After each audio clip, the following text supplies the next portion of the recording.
جی، جیسا کہ آپ کو معلوم ہے کہ آج ہماری کلاس کا جو ہے وہ تیسرا دن ہے، لیکن چونکہ پہلے جو 2 دن تھے ان کے اندر ہم نے بہت کم پڑھا، تو آج ہم پیچھے والے کو ایک دفعہ یہ بولا جاتا ہے عام طور پر وائی بنتا ہے، انہیں حروف علت کہتے ہیں۔ اچھا، حروف علت واو الف یا کے علاوہ جو حروف علت ہیں، حروف تہجی، باقی سارے کے سارے وہ حروف صحیحہ ہیں۔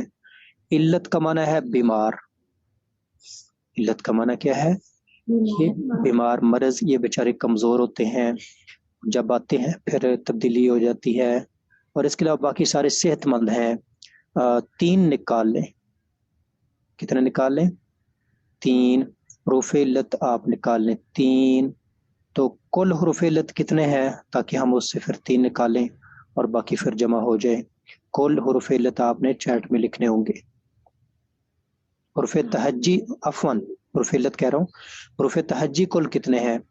تو ماریا کہہ رہی ہیں 28 ہے حروف تہجی، حمزہ کہہ رہے ہیں 27 ہے، اب یہ کہہ رہے ہیں 29 ہے۔ اب میں کدھر جاؤں بھائی؟ ایک نے کہا 27، ایک نے کہا 28، ایک نے کہا 29، 28 کہنے والے اور بھی آ گئے ہیں، 28 کہہ رہے ہیں، 28 29 کہہ رہے ہیں۔ ہاں جی، 28 29، یہ دیکھو آپ کا کتنا اختلاف ہے، ماشاء اللہ۔ یہ 20 کہنے والے بھی آ گئے، شاید وہ غلطی سے لکھا گیا ہو۔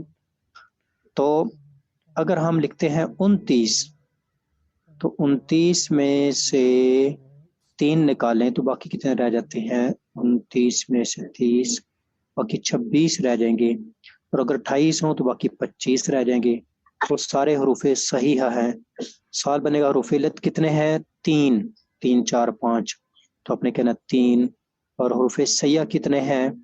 تو یہ پھر آپ نے اتفاق اتحاد بتا لینا ہے کتنے ہیں۔ اگر 29 کرتے ہیں تو باقی رہ جائیں گے 26۔ اچھا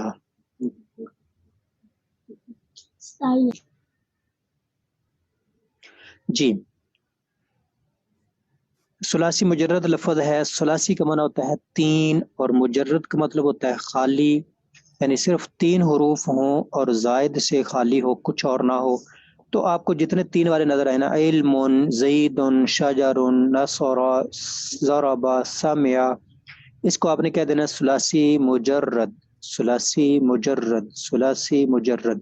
ثلاثتن عربی کا لفظ ہے نا، اس سے ثلاثی بن گیا، ثلاثتن 3، ثلاثتن کا معنی 3۔ اچھا، اب آپ بتائیں گے کہ یہ جو کالمن ہے جسے میں لکھ رہا ہوں، تو یہ اس کے کتنے حروف ہیں؟ کیا کہیں گے اس کو؟ ثلاثی مجرد۔ آپ اپنے پاس سے ثلاثی مجرد کی کوئی مثال چیٹ میں لکھیں، جو آپ کے سامنے ہو، ثلاثی مجرد کی کوئی مثال چیٹ میں دیں۔ قالا 3 ہو گیا، فتح ٹھیک ہو گیا، کتبہ ٹھیک ہو گیا، علم آ گیا پہلے، تو نصارہ ٹھیک ہے، فتح ٹھیک ہے، قلم ہو گیا، ماشاءاللہ ٹھیک ہو گیا۔ یہ ہو گیا ثلاثی مجرد۔ اب ہم آگے بڑھتے ہیں، تو یہ 2 اصطلاحات باقی رہ گئی ہیں، ایک ہے اصلی اور ایک ہے زائد۔ تو یہاں پر انہوں نے کہا ہے کہ فا عین لام اور نصرہ، تو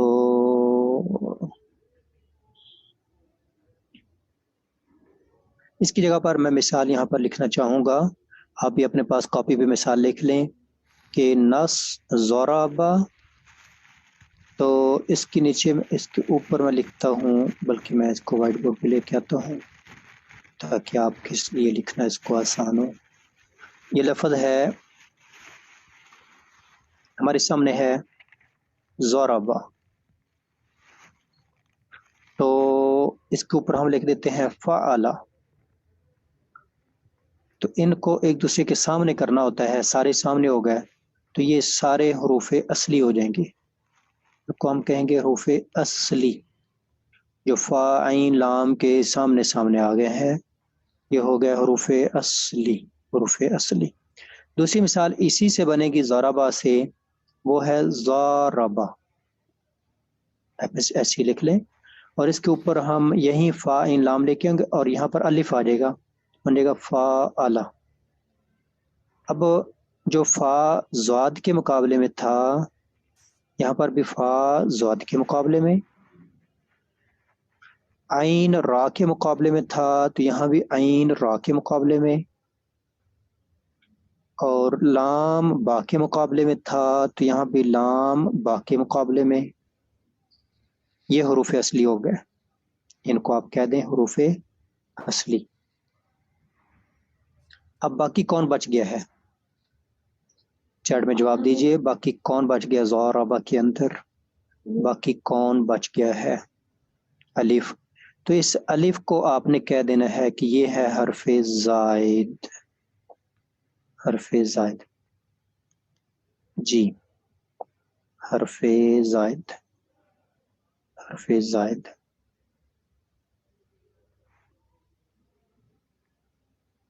جی تو جو فا عین لام کے مقابلے میں آئے وہ اصلی، 3 بار آپ اس عبارت کو دہرا لیں کہ جو فا عین لام کے مقابلے میں آئے، بدلے میں نہیں، مقابلے میں، اس کے سامنے، جو فا عین لام کے سامنے آئے وہ اصلی، جو فا عین لام کے سامنے آئے وہ اصلی، اور جو فا عین لام کے سامنے نہ آئے وہ زائد، جو فا عین لام کے سامنے نہ آئے وہ زائد، جو فا عین لام کے سامنے آئے وہ اصلی، اور جو فا عین لام کے سامنے نہ آئے وہ زائد۔ اس کو آپ اپنی کاپی پہ نوٹ کر لیں، اور جس کو یاد ہو جائے وہ ہاتھ کھڑا کریں اور سنائیں۔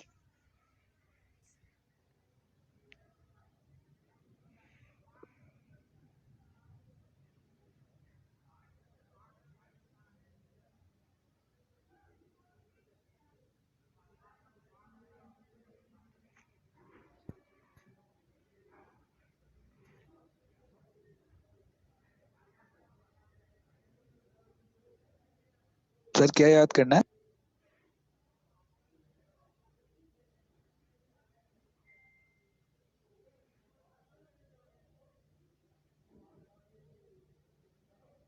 جی بہت خوب، جی سنانے کے لیے تشریف لائیں اروا عباسی۔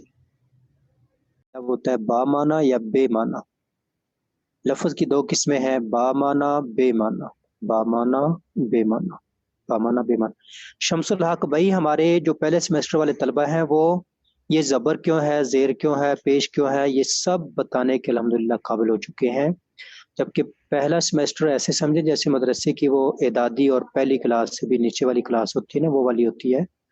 تو لیکن الحمدللہ ہم قواعد کو اپلائی کرتے ہیں، قاعدہ پڑھا اور اس کو ساتھ اپلائی کرتے ہیں، اور حرکات زبر زیر پیش کیوں آ رہی ہے یہ تو ابھی ہم نے آگے پڑھنا ہے۔ جی شک انشاءاللہ۔ ہاں، الفاظ اصلیہ کی سمجھ نہیں آئی تو یہ میں نے کہا تھا آگے تفصیل آگے آنی ہے۔ مثال کے طور پر چلیں ابھی بات کر لیتے ہیں، یہ کتاب ہے تو اس میں کاف تا با، یہ 3 جو ہیں یہ اصلی ہیں کیونکہ آ جائیں گے فا عین لام کی جگہ پر، اور جو الف ہو جائے گا یہ زائد ہو جائے گا۔ باقی اس کے متعلق آگے تفصیل آنی ہے حروف اصلیہ اور زائدہ کے متعلق، کہ وہی بات ہوگی نا پہلے دن ہی کراچی جانے والی بات، جبکہ میں جو چیز آگے آنے والی ہو میں کہہ رہا ہوں کہ یہ آگے آنے والی ہے۔ اب یہ چیز اگر کسی کو سمجھ نہیں آئی تو وہ بتائیں جی۔ لفظ جو ہے، لفظ جو انسان زبان سے نکالتا ہے، تو جو چیزیں یہاں پر کلیئر ہونے والی ہیں وہ ہم یہاں پر کلیئر کر رہے ہیں۔ اب ہم اپنی زبان سے جو بھی ادا کرتے ہیں وہ با معنی اور بے معنی، با معنی کا اس کا کوئی معنی ہوتا ہے اور بے معنی کہ اس کا کوئی معنی نہیں ہوتا۔ یہ ہم اپنی زبان میں زیادہ تر استعمال کرتے ہیں، جیسے مثال کے طور پر روٹی شوٹی، بعض لوگ کہتے ہیں روٹی ووٹی، بعض کہتے ہیں روٹی شوٹی، بعض کہتے ہیں پانی پانی تانی، بعض کہتے ہیں پانی وانی۔ اچھا، چائے شائے، ہاں آج کل سردی ہے نا، چائے شائے، کھانا شانا۔ یہ جو چائے ہے اس کا معنی ہے، اور جو شائے ہے اس کا کوئی معنی نہیں ہے۔ تو پہلے کو کہہ دیں گے با معنی، با کا مطلب ہوتا ہے مطلب با معنی بے معنی، با معنی بے معنی، با اس بات کے لیے آتا ہے، بے نفی کے لیے آتا ہے۔ با معنی کوئی معنی ہے اور بے معنی کوئی معنی نہیں ہے۔ تو اب سوال بنے گا کہ لفظ کی کتنی قسمیں ہیں، تو جواب ہوگا لفظ کی 2 قسمیں ہیں۔ لفظ کی کتنی قسمیں ہیں؟ 2 3 4 5 6، تو آپ نے کہنا ہے 2۔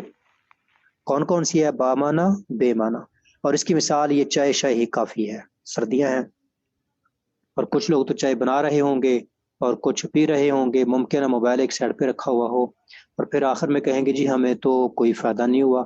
ایسے نہیں، بلکہ آپ ہماری شرط کو پورا کریں۔ ہماری شرط یہ ہے کہ آپ میں سے ہر کوئی یوں پڑھے کہ میں خاص اس کو پڑھا رہا ہوں، تو انشاءاللہ پہلے سیمسٹر کے آخر تک آپ خود بتائیں گے جیسے پچھلے سیمسٹر والے بتا رہے ہیں کہ یہ زبر کیوں، زیر کیوں، پیش کیوں، قاعدے سارے اپلائی کریں گے۔ با معنی جس لفظ کا کوئی معنی مفہوم ہو، جیسے چائے۔ بے معنی جس لفظ کا کوئی معنی مفہوم نہ ہو، جیسے شائے، چائے، شائے۔ تو چائے ہو گیا با معنی اور شائے ہو گیا بے معنی۔ با معنی کی تعریف یاد کریں، جس لفظ کا کوئی معنی مفہوم ہو، با معنی جس لفظ کا۔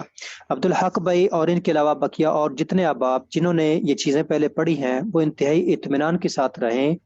ان کی پیاس یہ ہے کہ یہ چیزیں تو انہوں نے پڑھی ہوئی ہیں، تو ان کو اپلائی کیسے کرنا ہے۔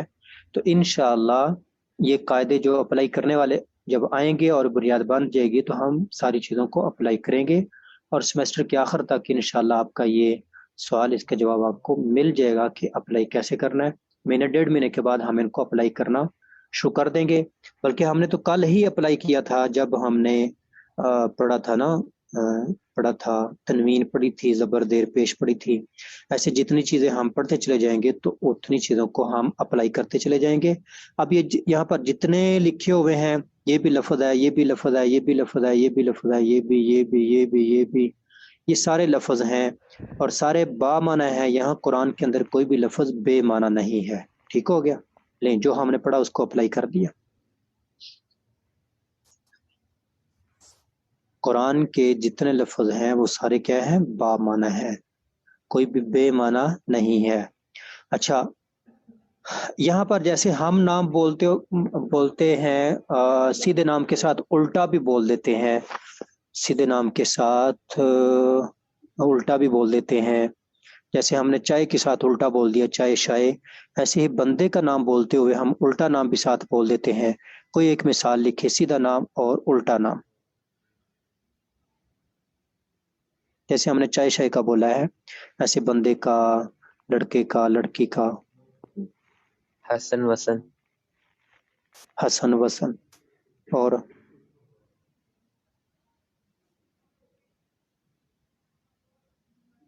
ابیر شبیر، حامد شامد۔ ہاں، حامد شامد، ہادیہ بادیہ ادھر آ جائیں، بہت اچھی مثال۔ ٹھیک ہو گیا، تو یہ اینا مینا۔ اچھا، تو ایسے عرب لوگ جو ہے نا وہ بولتے ہیں وہ زید دیز، وہ یہ بول دیتے ہیں زید دیز، جیسے ہم چائے شائے بولتے ہیں ایسے وہ بول دیتے ہیں زید دیز۔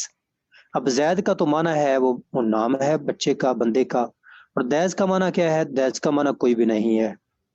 تو جیسے چائے شائے میں شائے کا معنی کوئی نہیں، یہ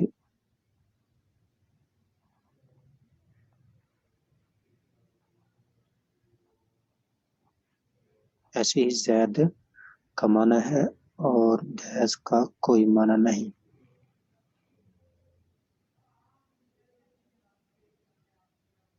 زید دیز، تو آپ اس زید دیز کی جگہ پر آپ چائے شائے، تو ویسے زید اور اس کے سامنے دیز بھی لکھ لیں، یاد کر لیں کہ عرب لوگ اس کو محمل کے معنی میں، بغیر معنی کے میں، جمیل میل، ٹھیک ہے، کھانا وانا، شیدہ میدہ بھی بولتے ہیں لوگ، شیدہ میدہ۔ تو کتاب، قلم، فرس، یہ سب ہیں، یہ مفرد ہیں، اور الحمدللہ رب العالمین پورا جملہ یہ بھی معنی ہے۔ اچھا، ایک اور سوال آ گیا کہ با معنی کے نام کیا ہے؟ وہ ہے مستعمل، مستعمل، مستعمل۔ اب میں اس انداز سے بولتا ہوں، اگر آپ ایسے بیٹھے ہیں کہ میں خاص آپ کو پڑھا رہا ہوں تو آپ کو فوراً وہ لفظ یاد ہو جانا چاہیے، جبکہ پہلے تعریفات سنتے ہوئے مجھے یہ سمجھ آئی ہے کہ آپ اس دھیان سے نہیں بیٹھتے، جیسا کہ معرب کا نطق بار بار سکھانا پڑا۔ مستعمل، مستعمل اور موضوع، مستعمل اور موضوع. آپ کہیں گے مستعمل کا معنی کیا ہے، موضوع کا معنی کیا ہے؟ وہی معنی ہے جو با معنی کا ہے، یعنی جس کا کوئی معنی ہو. مستعمل جس کا کوئی معنی ہو، موضوع جس کا کوئی معنی ہو، جس کا کوئی معنی ہو، بس یہی.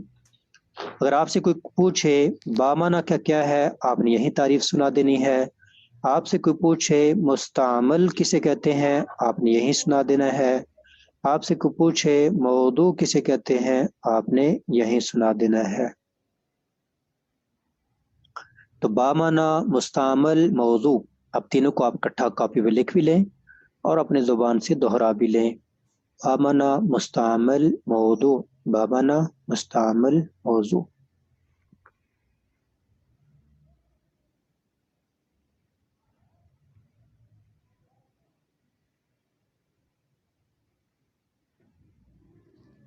جی تو بے یہ با معنی کے کل 3 نام ہو گئے نا، با معنی، مستعمل، موضوع. یا ایسے کہہ لیں با معنی کے مزید کتنے نام ہیں؟ مزید 2 نام اور ہیں. تینوں نام کون سنائے گا؟ جس نے ابھی ابھی یہ تینوں نام سنے اور یاد کیے وہ ہاتھ کھڑے کریں. پہلے ہاتھ کھڑے کیے ہوئے ہیں ندا خان، نادیہ خان.